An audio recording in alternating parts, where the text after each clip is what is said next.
So mga ka-farmers, ito yung broodstag natin na Milsim's hatch na ka-cross sa asil. Yan. Pangit na pangit oh, yung mukha.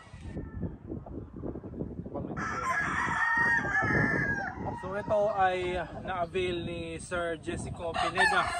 So ito ay papunta ng Manila. So ang request ni Sir is tatanggalan muna natin ng palong at saka itong dito sa ilalim. So para mas hindi masyadong mapangit yung mukha.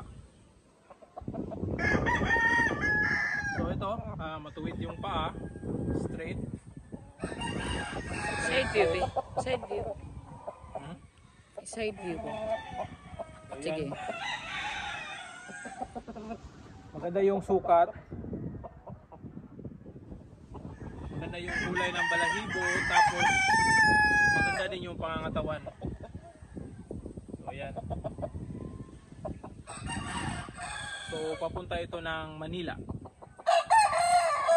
So may kasama itong isang babae, pulet, itim din. Alright, so ngayon puputulan muna natin ito ng palong para mas pumangit.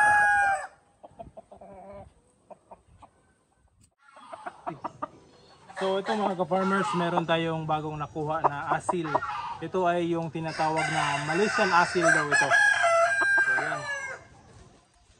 So siguro inbreed na ito kaya ganito yung kulay niya.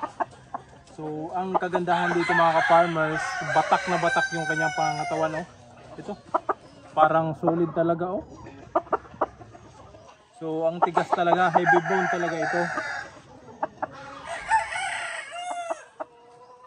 So ang gagawin natin dito sa manok na ito, pwede natin sa upgraded native at saka sa mga G-fowl natin kung maganda yung laruan nito.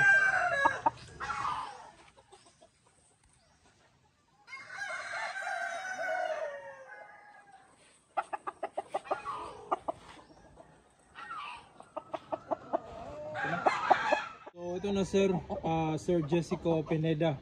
Ito yung na-avail mo na broodstag na gagamitin mo.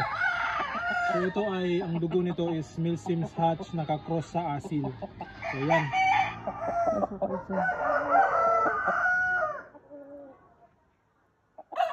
So yung paa, maganda yung paa. Yan. Tuwid na tuwid. Malaking manok. Maganda yung sukat. Pangit yung muka.